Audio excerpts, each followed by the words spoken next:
Hello everyone, welcome to our bio lecture on DNA replication. So today we're going to be looking at the semiconservative replication of DNA and the replication of linear DNA and get into a little more detail today. So again, we have an early structure on our nucleic acids, so this is essentially a review of our DNA structure. So we have our sugar phosphate backbone, our major amino grooves, we have our double helix, we can see here, and again, our structure relates to our function. So we had our, if you guys remember, we have our base pairs. So A to T are held together by 2 hydrogen bonds. So we have our A, which is adenine, T and thymine, and G and C are held together by 3 hydrogen bonds. We see guanine and cytosine. Sorry. So again, base structure of a nucleic acid. Here we'll have our sugar molecule, ribose or deoxyribose. Then we'll have our base, A, G, T, or C, and our phosphate group. So DNA replication. DNA replication is the duplication of DNA molecule. DNA replication. This occurs in the S phase of the cell cycle. Virtually the same processes in all organisms. In all dividing cells, a double-stranded DNA molecule. So this double-stranded DNA will result in 2 double-stranded daughter DNA molecules, which are identical to each other except for the rare mutations. Understanding how DNA replicated is important because it allows us to know how cells and organisms produce offspring and the key experimental methods in biology. So semiconservative replication. So in semiconservative replication, each antiparallel strand is complementary to the other. The cell will replicate both complementary strands of DNA, each forming a template for replication. So here we see the base are paired in their parental duplex, A to T and G to C. During replication, the 2 strands of the parental duplex separate. So we can see here we have the separation of the blue.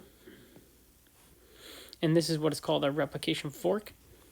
Each parental strand serves as a template for the synthesis of a new daughter strand using the base pairing rules of A with T and G with C. So the order of bases on one strand is used to add complementary bases to make a new strand. The result is 2 strands will be duplicated exactly.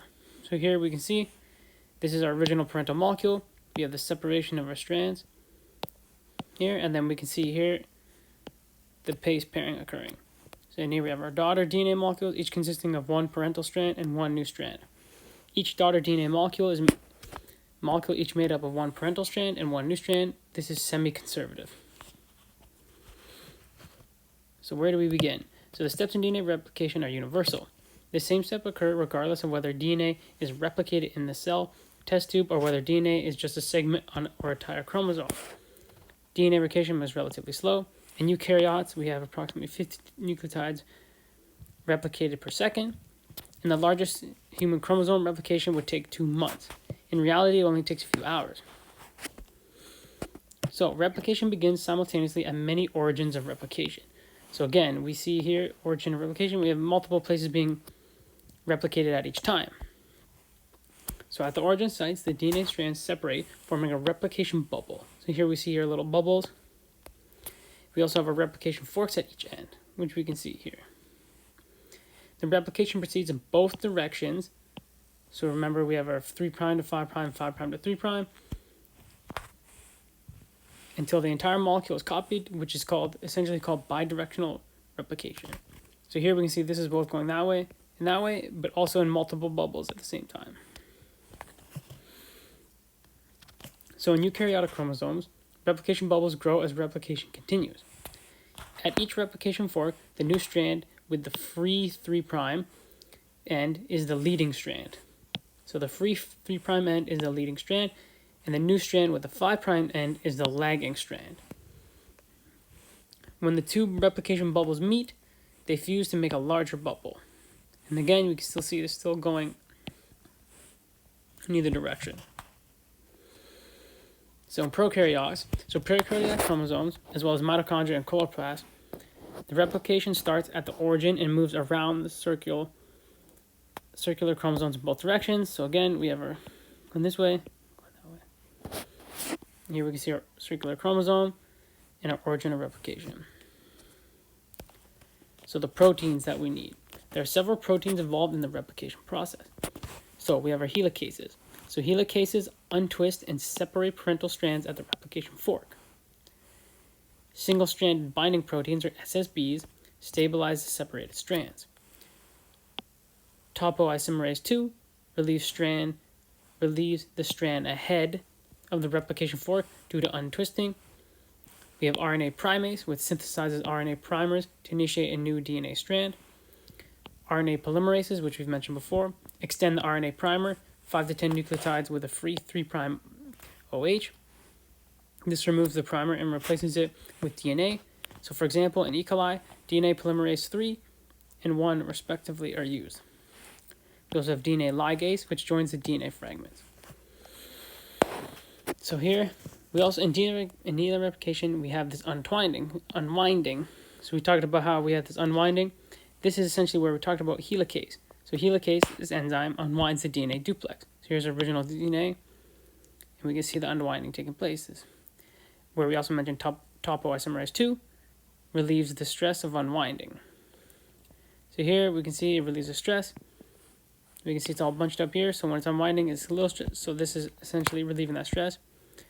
Then we also have our SSBs, or single-stranded binding proteins. Which stabilize the single strand of DNA once it's split. So we can see the yellow dots here. So primers. A new DNA strand can only be synthesized 5' to 3'. A free 3' OH group is needed.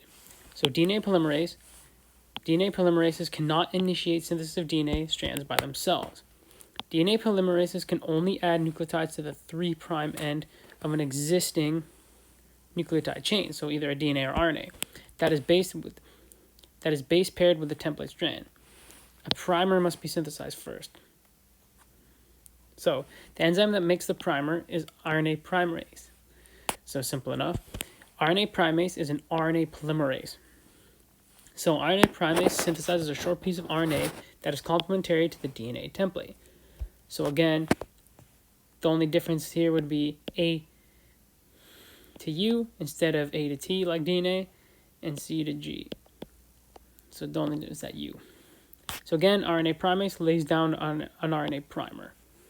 So here we can see we have our RNA primer and our RNA primase enzyme. So all new DNA strands need to have a short stretch of RNA at the 5' end. Since newly synthesized DNA can only be elongated at the 3' end, the two daughter strands are made differently. Oops. So there's continuous and discontinuous replication. So the leading strand has its 3' end pointing toward the replication fork. So here's our leading strand with a 3' end. Our 3' end leading to the replication fork. And so is synthesized as one long continuous polymer as the parental strand is unwound. So again, here we see our RNA primers, which is created through RNA primase. The leading strands has only one primer. So remember that, one primer. So here we can see elongation taking place. We have this one long continuous polymer. So we see our leading strand. We see our leading strand here becoming elongated, forming that one long strand we talked about. So the lagging strand has its 3' end pointed away from the replication fork and is synthesized in short bits. These are called Okazaki fragments.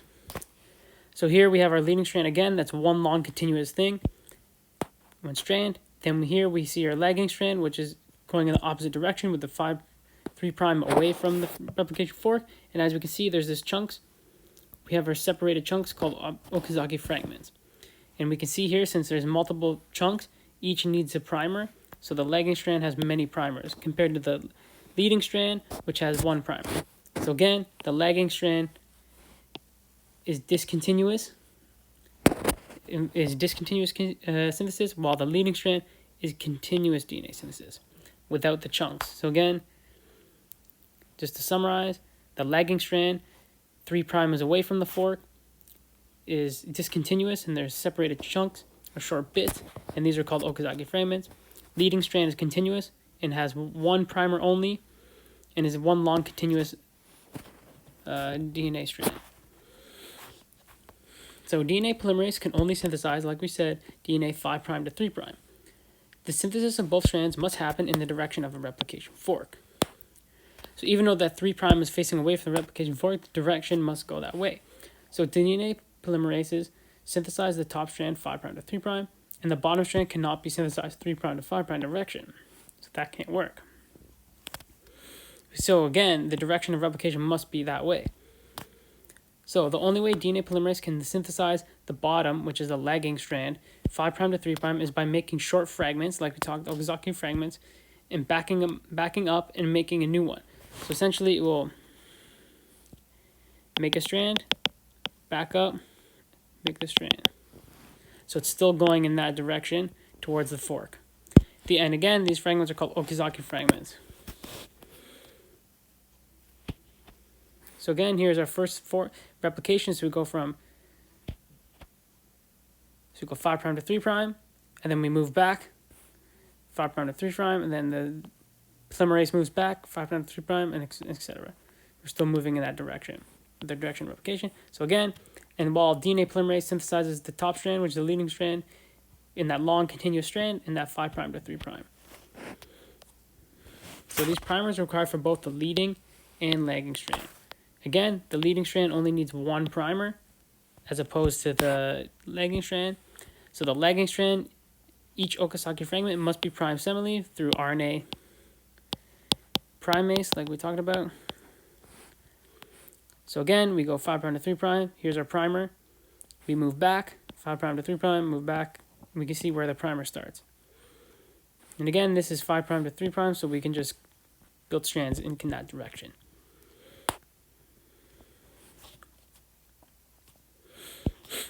So elongating the primer. So once primers are synthesized, DNA polymerase elongates the primer, i.e. adds DNA nucleotides 3' to the 3' end of the growing strand. So here we see our DNA polymerase coming in, which extends the RNA primer. So how are nucleotides added on? So we'll call the nucleotide structures. So we have our deoxyribose sugar, which has our hydroxyl group, the phosphate group with the 5' carbon. We have our nitrogenous base at the 1' carbon, so either A, G, T, or C. And then we have our free hydroxyl group at the 3' carbon. So nucleotides can come in as nucleoside triphosphates. So this is when the phosphate tails are, and in this stage, the phosphate tails are highly reactive. So as these monomers join DNA strands, 2 phosphate groups are lost as pyrophosphate. So the 2 P's are lost. So this is releasing a lot of energy. The hydrolysis of pyrophosphate into 2 inorganic phosphates, so those are 2 PIs, is a coupled exergonic reaction, and this drives the polymerization reaction. So again, we have our 5' to 3' direction, and we can see the hydrolysis of this phosphate occurring, and we have our pyrophosphate. So the enzyme that catalyzes this reaction is DNA polymerase.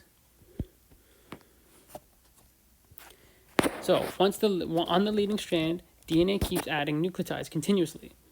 As we can see here, we see our DNA continuously, DNA ligase in our RNA primer and DNA polymerase. The lagging strand is synthesized into Okazaki fragments. When DNA polymerase encounters the primer of adjacent Okazaki fragment, it falls off. Different DNA polymerase removes the primer and replaces the RNA with DNA. The DNA ligase links the DNA fragments together, where we can see DNA ligase joins the DNA fragments. Again, a different DNA polymerase removes the primer and replaces it with DNA. So essentially, this is the elongation occurring, filling those gaps in our Okazaki fragments that we talked about.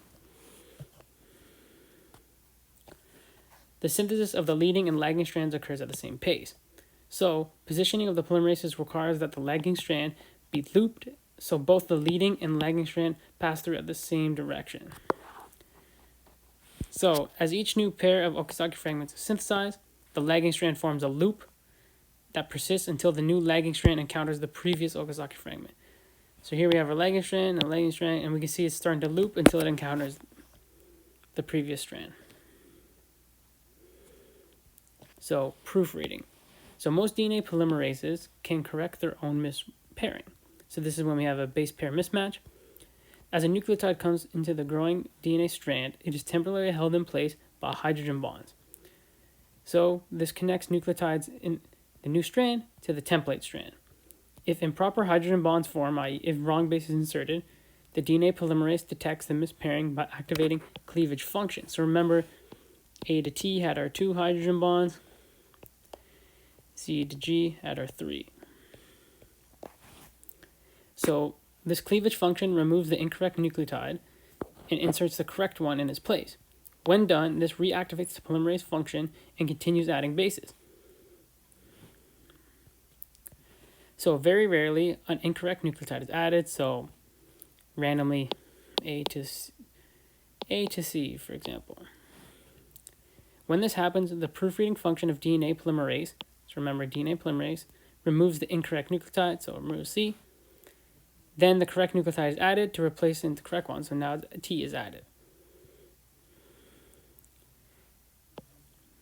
And then it can properly function, and then here we can see it continues to add nucleotides. So in the eukaryotic DNA replication, we can have leading strand problems. On the leading strand, there's only one primer, and replication continues to the end. The primer is eventually replaced by the DNA. But the lagging strand requires multiple RNA primers, like we talked about with RNA primase, and the final primer is added about 100 nucleotides from the 3' end. The 3' end of the template. When it is removed, the new daughter strand is shortened by about 100 nucleotides. If this were to continue each time replication occurs, the DNA would eventually be nibbled away to nothing. So here we can see we have a replication fork, leading and lag strand. Here's our template strand, the RNA primer, and lagging strand. Here's the unreplicated template DNA, the daughter strand of the next generation, and then there will be shorter template strand of the next generation. So we can essentially see here the continual shortening of the strands as each generation is produced. So what stops this is essentially telomerase and the telomeres. So essentially telomerase to the rescue. So eukaryotes have evolved a mechanism to solve the problem of shortening ends. Each end of the eukaryotic chromosomes is capped by a repeating sequence called the telomere.